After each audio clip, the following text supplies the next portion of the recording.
Welcome to Double or Nothing 2022. Guys, I know you would have expected me to actually upload this in the middle of the night. I decided not to.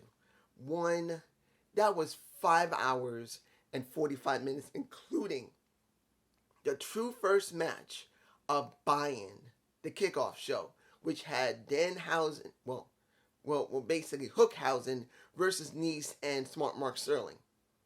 From there until we got CM Punk versus Hangman Page, that was 5 hours and 45 minutes, not counting the entire 1 hour of Buy-In. And on top of that, people were playing pretty loud music last night. Well, this morning actually. They were partying. They didn't care. So it makes it very difficult to actually film something when this room I'm in was pretty damn loud. So I chose to wait until tomorrow morning, which is now, and it's nice and quiet.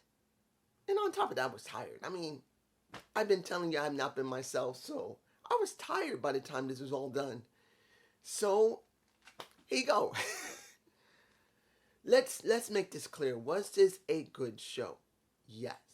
It was a damn good show, but 5 hours and 45 minutes. That's counting the first part, the last part of Buy-In, which was the last 15 minutes, and the ending of the main card, which ended around 12:30 here in New York. We started at 8 p.m.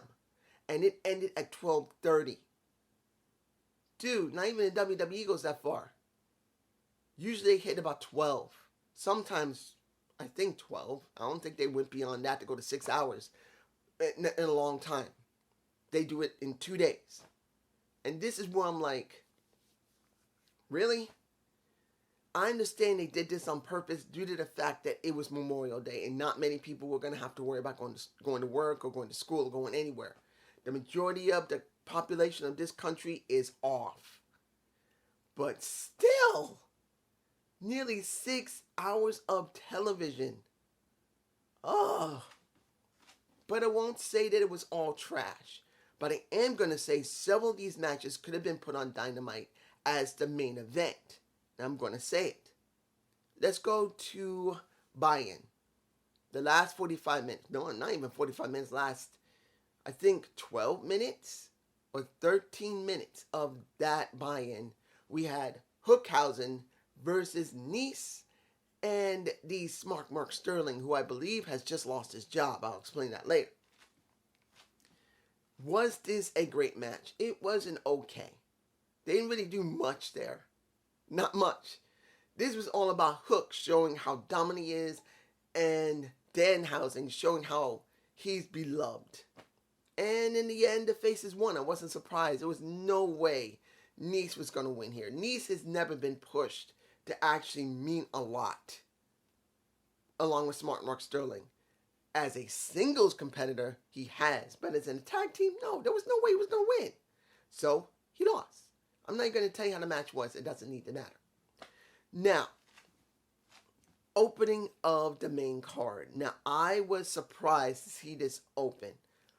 But due to the fact of all the stuff that happened during the show, it makes perfect sense why they did it. They had to do it because of all the other stuff that was going on. Now, mind you, I would rather see this as the closing of a pay-per-view and make it really mean a lot to Warlow. I would rather see it as the closing. But it's not like they do pay-per-views every month. They just don't. They don't do pay-per-views every month, so this had to go where it was. And that is Warlow versus MJF. If Warlow won, he wins his freedom, and he can try to become a member of the AEW roster. Now, how did it go? It went well. The way it went in the very beginning was that Warlow tried to chase down MJF, and MJF, as one of the best heels in the business, made it clear, I ain't gonna let you touch my ass unless you work for it, you little bitch. I'm not gonna let you just try and jump me. You gotta wine and dine me first. In other words, you're gonna have to chase my ass to get what you want. So that's what happened. Most of that match was MJF trying to avoid and tried to make Warlow chase him. As time went on, eventually he started catching up with him, And at one point, and I believe I got the shot, I don't know if I do, because I got like over 80 shots. MJF had the Dynamite Diamond ring in his pocket. I believe I throw it in my face right now, which is his crotch. And he tried to pull it out in hope that no one would notice, but the ref did, grabbed it out of his finger and literally took it. And he got caught. In the end, we got a very long symphony from Warlow. We got roughly about 8 to 12.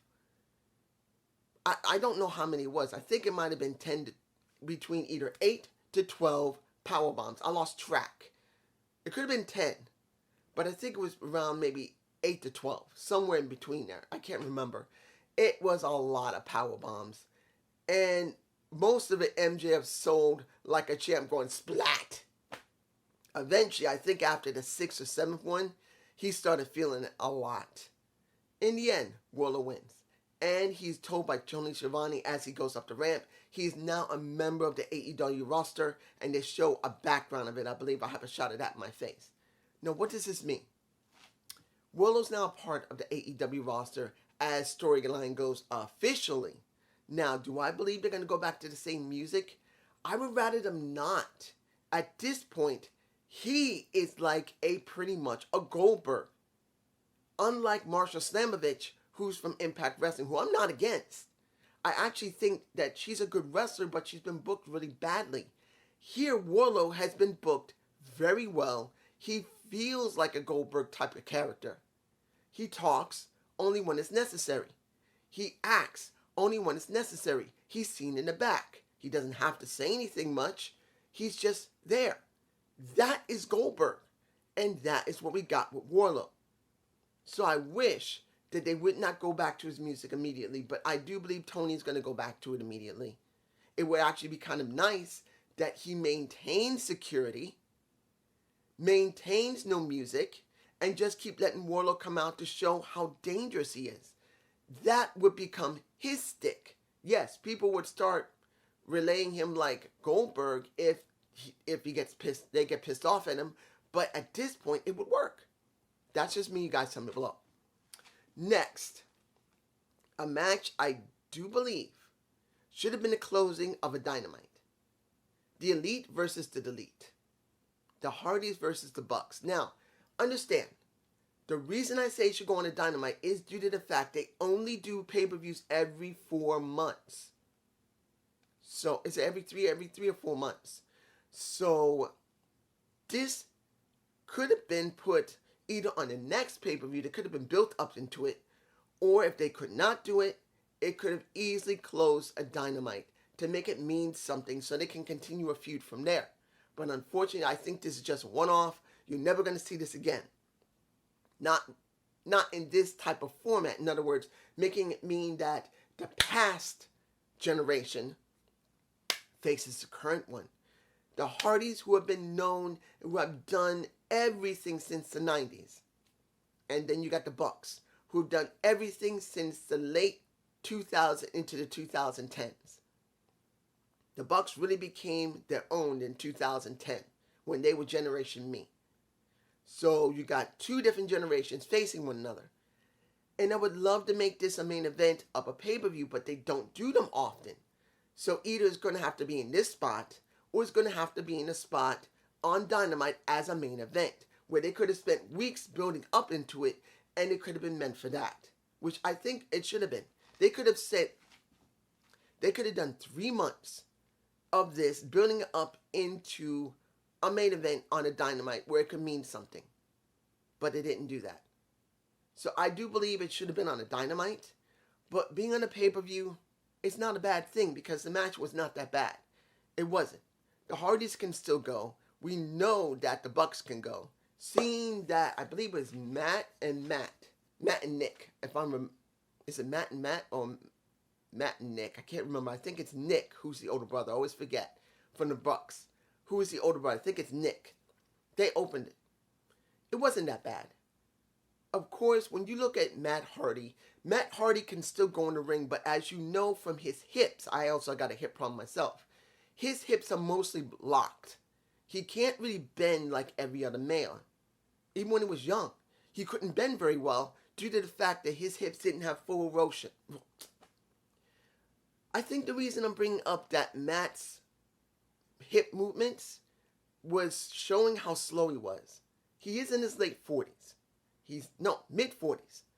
And you never know how really slow Matt is due to the fact of his limitation with his hips, how fast or how slow he is. He has not changed. Matt can't really go very fast because his hips are partially locked. They can never work. Oh, I'm sorry if my throat sounds a little hoarse. I have allergy problems. But essentially speaking, he can never move fast anyway. He just can't do it. So when you look at him working with Nick, it feels like he could be too slow. But he's actually moving at a good pace, as he always does. He stayed in really good shape. And you could see it.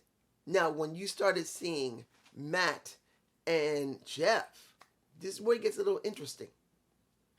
When you see the Bucks, and I do believe, they're in my face. They look like, I'm a little bit Elvis Presley, baby. You see them as Elvis impersonators. And the week before, Dynamite, they were dressed as the Hardys. I will say this. Was it entertaining seeing the Bucks be themselves? Yes. Now, did they need to slow down a little bit to deal with the Hardys because of how Jeff was and how Matt is? Yes. If anybody didn't like this match, I can understand why. Because the Hardys just could not 100% keep up with the Bucks. The Bucks are way more faster. It is obvious. They are faster than them. It's not just because they're younger. They're built differently. Both the Hardys are like here. And both of the Bucks are like here. They're both smaller wrestlers, which goes very well, but you can also see as tag teams, it'll show. Particularly with two older wrestlers and one of them who has hips that are partially locked. So by the end of it, the Hardys showed how tough they were, getting super kicked in the face multiple times by the Bucks, saying, give it to us. We know we can handle it. And in the end, the Hardys won. Now, does this mean they're going to continue a feud with them? It would be surprising if they did continue this. Now, would it be alright? Yes. But to be honest, it has to be for a title. That's what I would have liked that would make this way better. That there was a title, that the Bucks had the title, or the Hardys had the title, and either one generation gives it to the other. Now, it doesn't mean the Bucks need to get over because of the Hardys. No. It just means that one generation is going to give the titles to the other generation. You could have the younger generation Bucks give the titles to the Hardys to make sure that it's understood they cemented the legacy in AEW, and also showed that they're near the end of their run. Not like they're quitting now, but just that they deserve to get titles in this company. That's just me telling me blow. The match that easily should have been on a Dynamite, the TBS title. I'm not against Jade Cargill. I love the woman. I'm not against Anna Jade. I love the woman. Seeing the dancers come out with Jade Cargill, she's in my face with them. They taking off her jacket. She's looking all going,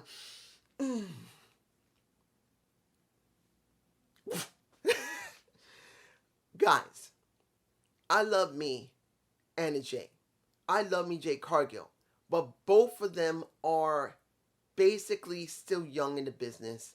And you can feel the difference where you got one who is a true veteran compared to two that are basically still green. I'm not against Anna Jay. I've seen her for years on Impact Wrestling. I've seen her. And she's been improving over the years. But let's be honest, they're both not really there yet. Anna Jade could not 100% compensate for Jade Cargill, even though Jade in the last year and 3 to 4 months has improved a lot. But she needs a veteran to not only guide the match, but also cover for her weaknesses. She's still weak in the situation. No matter what. Look, I've heard many people say anybody who's up against Jade Cargill don't understand. This woman's got it. She's good. She's a Kurt Angle. No, she's not. I'm sorry. There's only a few people that exist that can truly go fast the minute they get into business, even though they never watched or even participated in it. No, she's not. But is she damn good? Yes, she is. She's here. She needs to be here. That does not mean she sucks. It just shows that she still has a lot to learn. And when you see this match, it was highly telegraphed. Let's make this clear. Most of the moves they're about to do, they're about to wind up on it. Look, there's nothing wrong with winding up during certain parts of a match. But if it's happened more than 8, 9, and 10 times during the match, where either Jade had to set herself up just right so she feels like she's ready to do her strike, or to kick, or to punch, that shows she's still green. Does not mean she's doing a bad job. She just hasn't learned to... Let me get to you like this if you don't understand. When you're wrestling, you got to make it look natural, that it flows. You got to go like this with that person. You don't go like this, and then the person goes like that. You just don't. Because it looks so fake, you don't believe it. I'm sorry.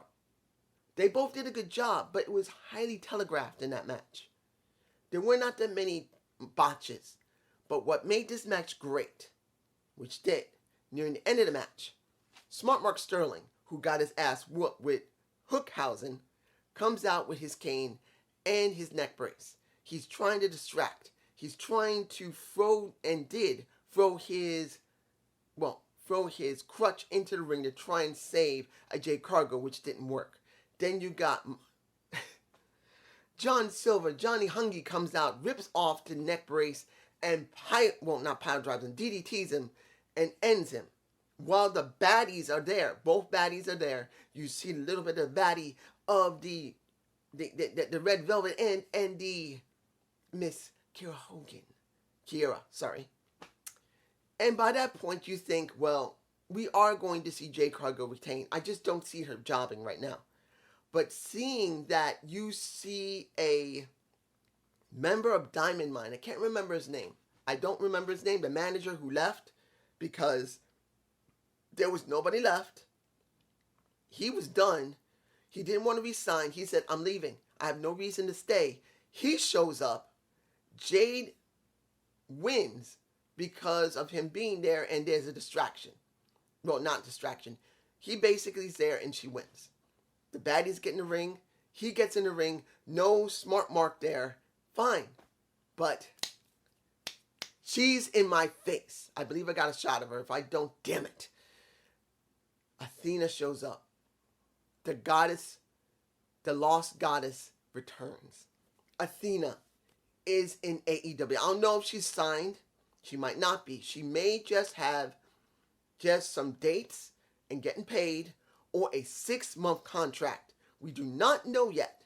Just like this guy from Diamond Mine, the manager, he may only have a 6-month contract, just like what happened with Leo Rush. He had a 6-month contract and then he booked. It could be the same with both of them. But seeing Athena, I wish he had gone to Impact. Honestly, I wish she would go to Impact after her 6 months is over, because they need her. If they don't let her join them, they are the ones stupid. Remember, and I'm saying this right now, if anybody says they need her and they'll take her, really, Athena tried to go to Impact multiple times and they did not hire her.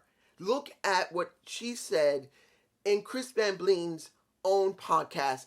She said it herself. She tried to go to Impact and they would not sign her. So if she's on a 6-month contract, and that is May, June, July, August, September, October, November. So if she's done in November, she could go to December, and if they sign her, that'll be great. But if they don't sign her and just do some tapings with her, and that's it, whose fault is it? It's not Athena. She wanted to be hired quite a long time ago by Impact Wrestling. They did not hire her ass, so who do you blame? What did I tell you? What did I tell you about Athena? What did I tell you about Impact Wrestling? There you go. Now let's move on. Next, the House of Black versus Death Triangle. Now, this also could have been on a Dynamite due to the fact of what happened. This was supposed to be on Revolution, but they couldn't do it due to the fact Rey Fenix badly dislocated his elbow. So they held off on it, which I think is a big mistake, particularly what happened at the very end of that match. But they would not pull the trigger on ending it. So they now ended the feud. At least that's what I think. Was it a bad match? Hell no, it wasn't. For most people who love fast-paced matches, it was great for them. But what was the kicker is this woman in my face. Because Malachi Black was in trouble. He was about to get his ass whooped by finally get his ass whooped by the Bastard Pack. And guess what happens? The lights dim. They come up. We see the Julia Hart. She sprays black. She black missed the man. He can't see. He gets nailed. It is over. And now finally Julia Hart is part of the House of Black, which is 4 months too late. And that's the problem here. It's not that the feud may not be over. It may not be over. Death Triangle may get somebody on their side that's a woman to try and go up against Julia Black. Because I think they won't just call her Julia Hart anymore. They'll call her Julia Black. That's what I think they should call her. Now, coming out with the House of Black, the former Julia Hart, Julia Black. That's what I think she should be called now. Forget about the Hart. Make her Black. But the point is, this is like 4 months late due to the fact of what happened to Rey Fenix and his elbow. Now, I understand they did not want to end the feud, and they didn't want to just turn her without a reason. But waiting 4 months, 3 months, almost 4, it has been bad for her. She's basically been drifting, doing nothing until this day. Now, will it get over? I don't know. I believe it should. But the question is going to be, how are they going to book it from now on? How are they going to book Julia Black? I don't know. That's what I'm going to call it from now on, Julia Black. I'm not calling her Julia Hart. I'm calling Julia Black unless I forget. Let's move on. Now, the Owen Hart finals. The match between Samoa Joe, Adam Cole, and the Ruby Soho and the Britt Baker. I'm combining the two. Both matches were good. Now, I'm going to say this. Was Samoa Joe and Adam Cole's match the best on the show? No, it wasn't. But I think it was second best for me personally. When it came to Ruby Soho and to Britt Baker, that easily was the second best match of the night for the women. Because it was not the TBS title. I'm sorry. I don't hate Anna Jay and I don't hate Jade Cargill. They're both good wrestlers. But in that situation, if either one of them had the title, let's say Anna Jay had the title, or as it was Jade Cargill, they needed a veteran to really help that match. They needed a good, strong name for that match. I wish it had been Athena who had been doing that match, because a woman's been in the business for 15 freaking years or more, and she could have made the match mean something special. Instead of her coming in now, I kind of wish it was that, but it is what it was. So, Adam Cole won the match. He did. Do I believe he deserved that match?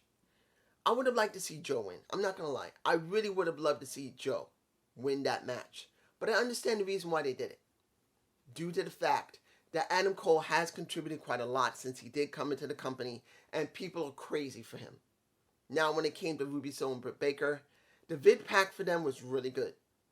More better than it was for Adam Cole and Samoa Joe, I'm sorry. Because due to the fact of how Ruby came in. And I gotta say this.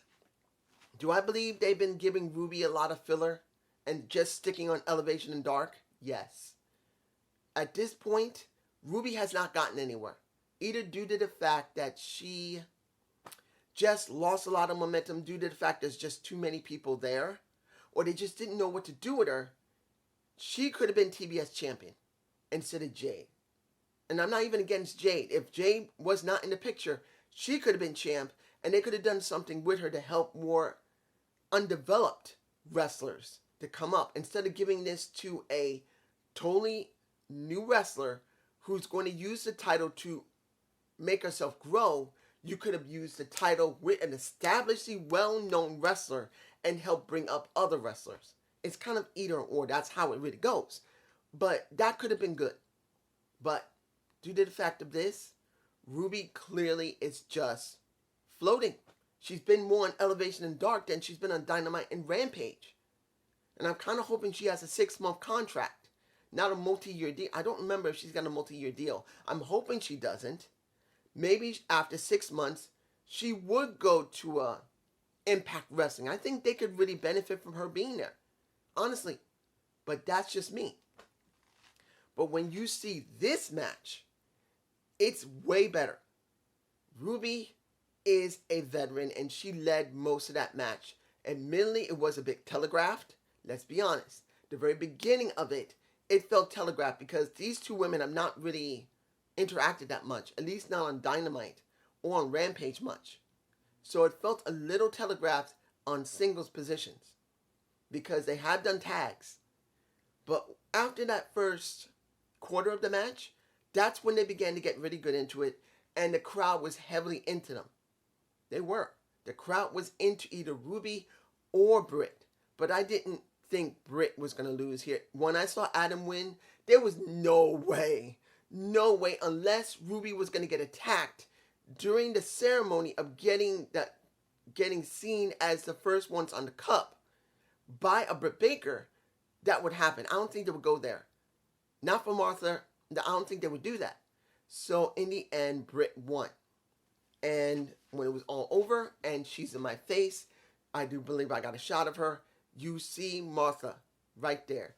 The Owen Hart wife. Doctor. I should be more respectful. Dr. Martha.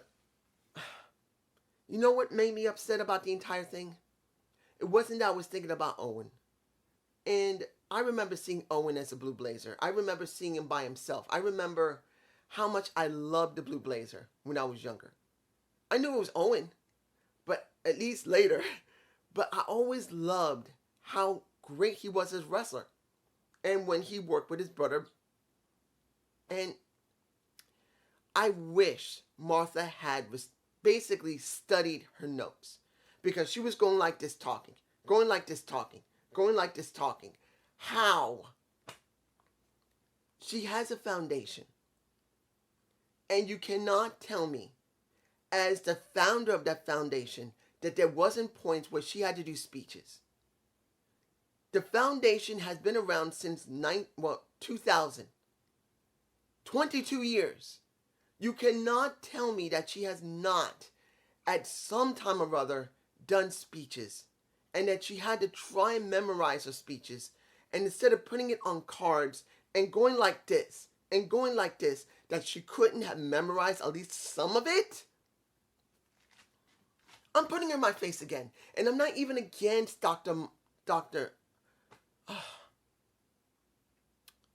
I'm not against Martha.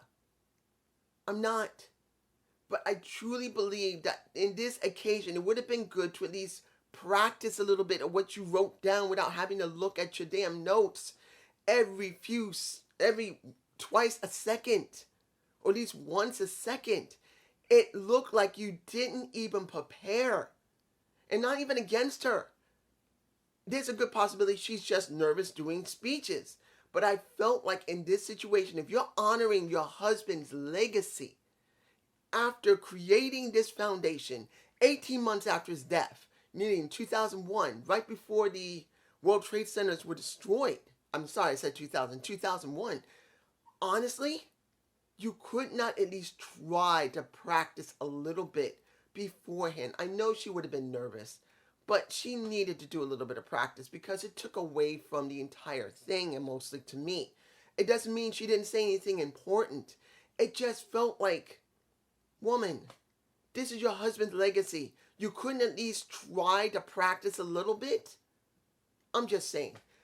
Both Britt and the Cole got titles, and I do believe they're in my face. I don't know if they're going to have to return them. No, I take that back. They did say these are titles for them. They get to keep them. I don't know if they're going to do that every year. This could be for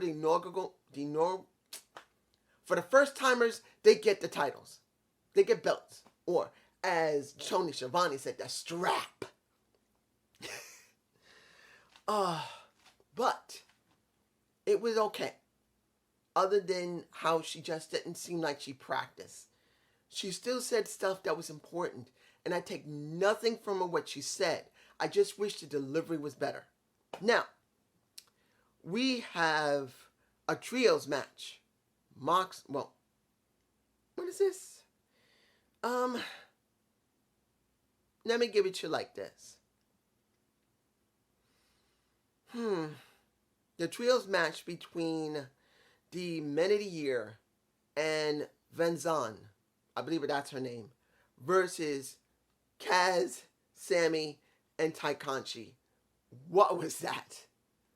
That happened. And that's going to be the title of this video. That happened. No. Things happened. This happened. What was that at one point? This was all over the place. It wasn't the fact that it was high pace. That wasn't a problem. It wasn't the fact that it was smash mouth. That wasn't a problem. It wasn't the fact that they just... What? That was the problem. It was the fact, like I said, what are we dealing with?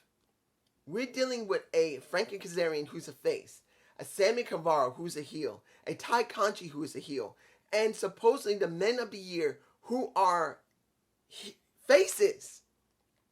They're faces, but they're acting like heels. They're not acting like Stone Cold Steve Austin type of faces. They're acting like they're supposed to be heels, but they're really faces. And it's all over the place. Look, at one point, seeing Ty and Sammy kissing in the ring, that was pissing off Ethan Page a lot. And I was enjoying that part. Seeing at one point when they got themselves in trouble, and that is Ty and Sammy, and they're calling in Kaz, and Kaz, come in, and he's going into the ring and saying, fuck you, I'm not helping your ass, and they get their asses whooped, at least until Kaz realized he does not want to lose the match. That's when he gets involved in it. In the end, I believe it was, who was the one who got the win? Was it, I don't think Frankie took the pin. I think it was Sammy who had to eat the pin on Scorpio Sky. So Kaz and Sammy can never challenge for those titles again. Ever. Neither one of them can challenge again since they both lost. But now, in the interview, we got now Dante Martin wanting a shot at the title. So that's going to be a question when you're going to do that. Either this coming week or next week. I don't know when they're going to do it. But we are going to have a Dante Martin. I kind of hope they would build up into it over a couple of weeks before they would actually just go and do it. But my guess is they're going to probably do it this Wednesday on Dynamite or this Friday on Rampage. I kind of wish they would build up into it. Really. I'm just saying. Alright. The match that was the most brutal singles match. Not the most brutal match with a whole bunch of people in it. That is left up for the Anarchy in the Ring. But this one, Darby Allin versus Kyle O'Reilly. Dude, that was a very physical and brutal match. The very opening of that match, you get Kyle O'Reilly doing a full knee to a Darby Allin straight to the face, and within a few moments, you see him bleeding from his mouth. He got cut in the mouth. Either his tooth is broken or he got his mouth busted open. And he was bleeding a bit. But you see that was not a joke. That was a full-on knee straight to the jaw. They even did a replay of that shit. It was hard. They were trying to hurt one another in this match. Both very physical wrestlers decided, I don't know if they talked to each other beforehand and said, dude, let's surprise these people. Let's really try to hurt one another. Or they said, Kyle is like, I really don't want to wrestle this guy. This guy's nothing but a bitch. And Darby heard it and said, you call me a bitch? Motherfucker, I'm going to beat your shit out of you in the ring.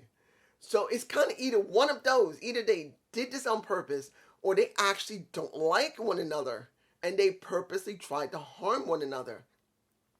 At one point, Darby Allin tried to do a suicide dive out of the ring, and it literally went wrong, and Darby clipped the bottom rope and literally splatted himself onto the oh, it was bad. The hit he took, I'm hoping he didn't dislocate his shoulder, because by the time he landed, he twisted. It was that hard of a hit. Yes, he did hit Kyle, but it was a hard hit trying to nail him.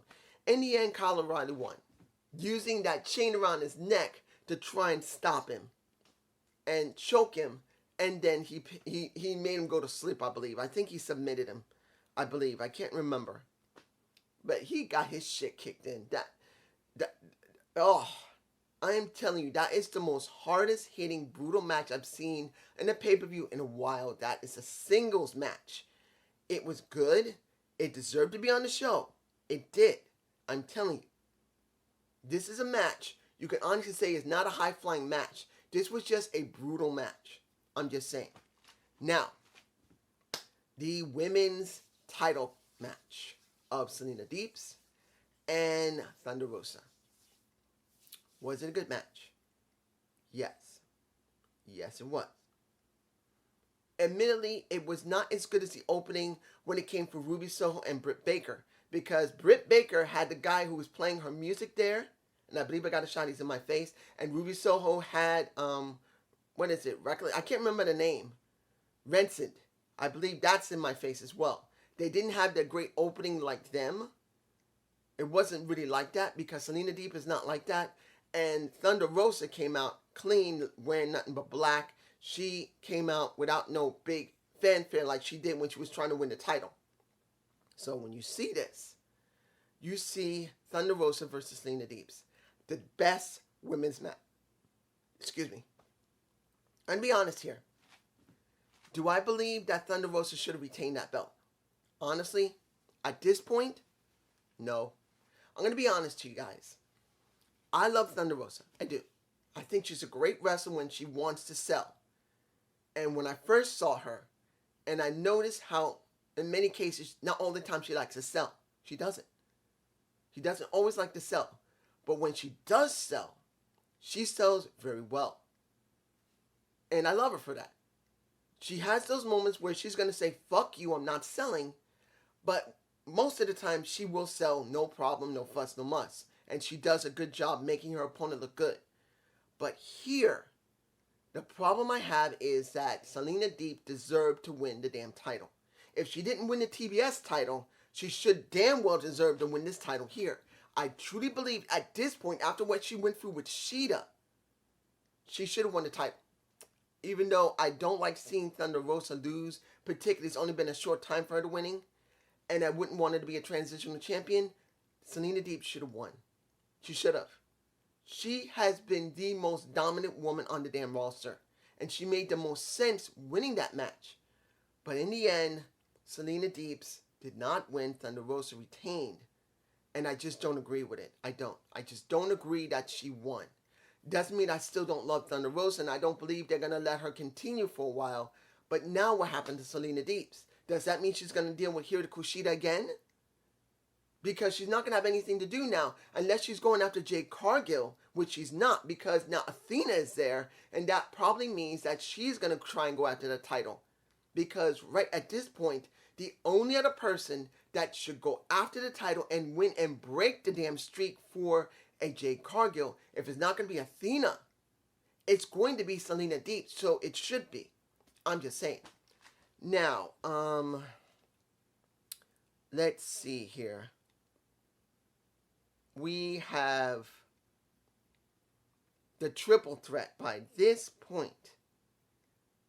I'm not going to get to the Anarchy match yet. I want to do the triple threat first. The triple threat tag match of Swerve and Lee of the Jurassic Express were the champs, as well as when it comes to Hobb and the Ricky Starks. I know many of my subscribers do not like Ricky Starks. That's my boy. I've seen him at NWA. He has a gimmick that just works for me personally. Is he a great wrestler? He's a good wrestler. But his charisma and his His attitude, his speaking, his mic skills are top notch. He may not be the greatest micer there is. There's Samoa Joe who's damn good. There's Sami Callihan who's damn good. Even now, Moose has become really good. He's not 100% that level, but you got the Ricky. He is good, but he's not great for me personally. Was this a good trios match? Not the triple threat match, more trios match.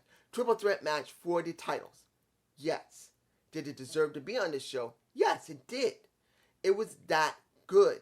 Seeing Powerhouse Hobbs trying to go up against Keith Lee was good. Finally, we get to see Keith Lee, the Hoss, go up against Luchasaurus, the Hoss. If you didn't have Powerhouse Hobbs there, I want to see these two go at it. Because I keep saying, and I'm going to keep repeating it like everybody else, Luchasaurus is freaking money. He should be on his own eventually.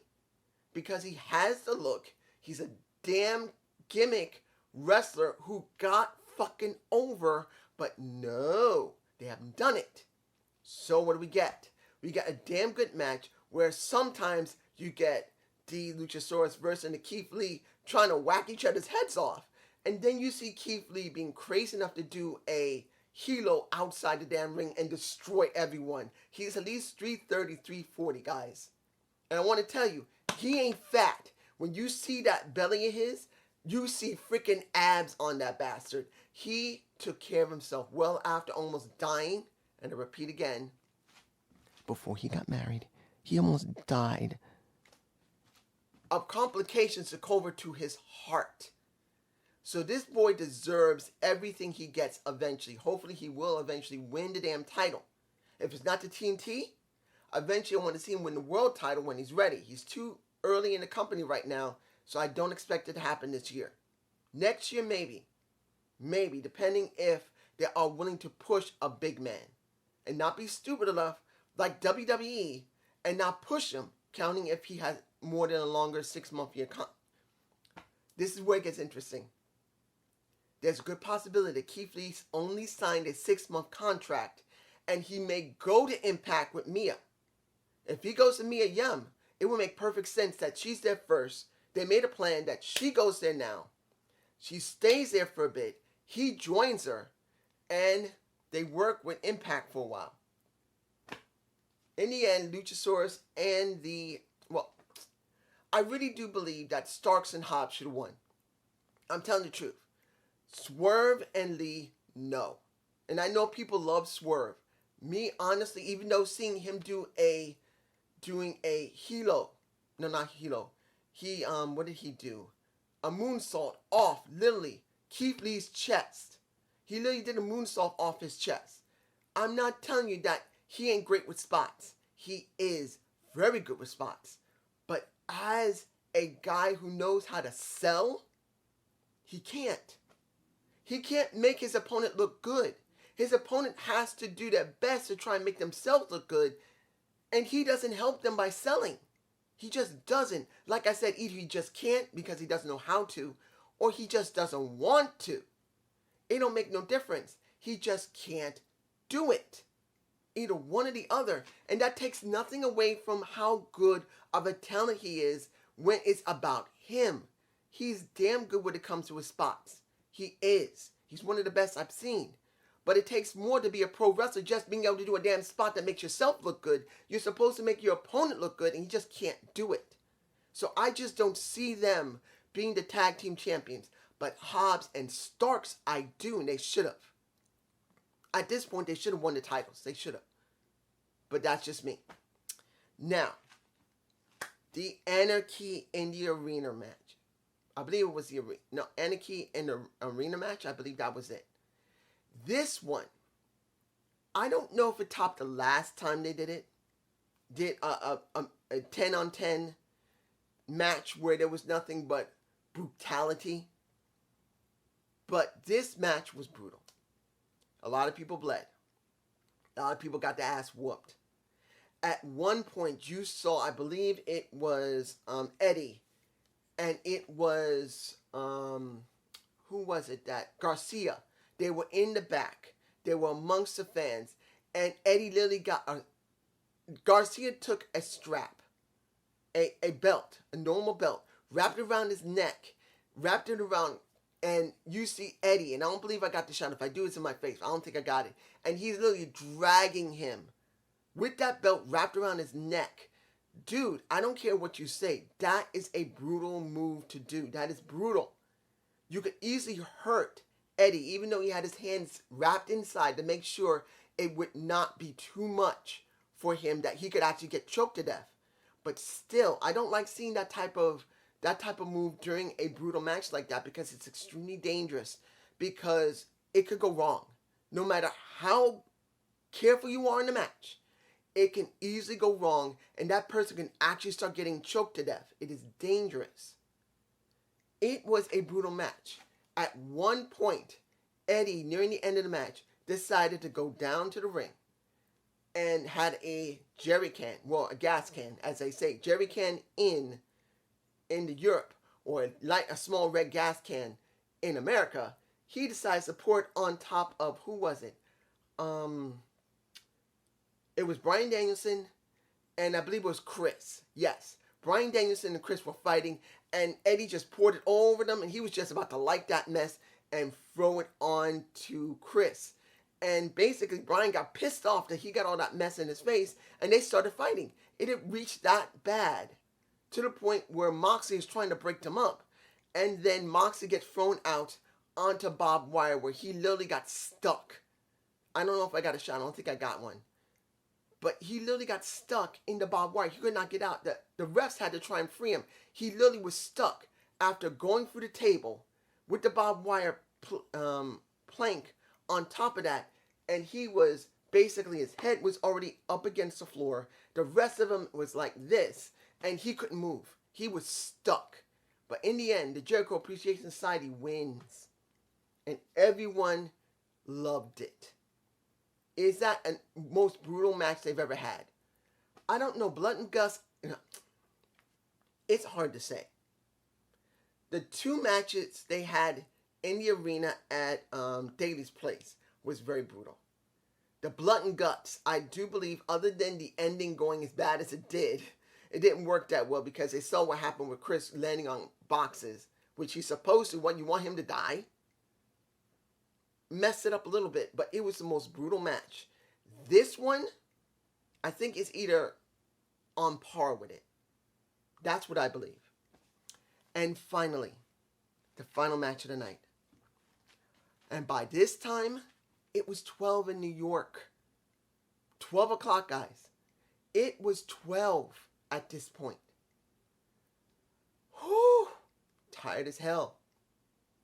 And the fans at this point, and I believe at that time when it started, I think it was like, near 9 o'clock at night in Nevada and Las Vegas, because this happened maybe at 4 or 5 o'clock. This entire show, the buy-in may have started at 3 or 4 o'clock, and the rest of the show started around maybe 5. It was like 9 o'clock.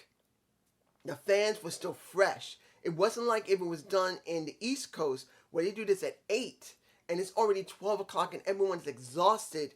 At least I will say here, they did it right. They brought everybody in early, well, for in Nevada, so when it's aired, it would match up with everything everywhere else. So the fans were still fresh, they were still cheering, and when it came to Punk and the Hangman Page, the Cowboy shit, did they deliver? Yes, they delivered very well. It was a very good match where they went back and forth. Cowboy tried to do Punk's moves. Punk tried to do Cowboy's moves. Punk got hurt a little bit in the shoulder, I believe, and Cowboy got hurt in his left knee when he tried to nail a CM Punk. By the end of the match, where the ref gets nailed while trying to do and I believe it was Punk. No, was it Punk or was it? It was a GTS that was trying to be accomplished by Page, but he nailed the ref, and it didn't work. He wanted to get his hands and grab the ref, see what's going on. The ref is nailed. He looks up, and he sees that there's no one there. He goes and grabs the damn title. Grabs it. And this is the second time he did it. The first one, when he threw Punk over one of the tables and grabs the title and said, "This belongs to me. This is mine. You ain't getting it." The title was on the ring skirt. So he picks it up. He walks over to one corner. I'm about to use it. I don't know if I got a shot. In fact, I don't think I put a shot in. When you see this, you're going like, he's going to turn heel. No. He doubts himself. He throws it down, and he's trying to nail CM Punk, which eventually CM Punk does a GTS on him and then wins the title. This is now the time of Punk. He wins. And in the basic sense, he earned it by staying exactly the same way that he's been for months. Now, you think people are going to be happy about this? Many, probably very happy. He was very emotional. I believe I got a shot of that. I'll put that in my face. I know a lot of people are going to be mad because an outsider has now taken over a spot that should be for an AEW original. That I know for a fact. Many people are going to be thinking that. There's going to be people going to say that's unfair to Adam Hangman Page, and that's going to make it even worse for all the wrestlers in AEW who should have been treated better than this. But let's be honest, guys. Let's be honest. I'm going to tell you this right now. CM Punk, he is still cared about. CM Punk is still money. They're going to go where the money is. And that's what Tony's going to do. He put the title on CM Punk. Now the question is, will it make a lot of money or not? Will it? I don't know. It might. It may not. But the point is, he's still cared about. Now, are people going to be angry that Punk won it and they just wanted to see Hangman Page wipe the floor with him? Hell yeah, they will. Because they don't like seeing people from the outside that came from WWE and AEW. Like what's going to happen with Athena. I'm sure people are going to be stupid enough to say, "Oh no, here comes another fucking woman from WWE. Another one of these damn women that's going to take another spot from a woman on the damn roster." But let's be honest here. The majority of women that were on the roster have never been booked properly anyway. And many of them were not ready anyway. Look at Sheeta. She may be a JoJo, but she's never been booked properly until now after dealing with Deep for so long. Rio was never booked properly.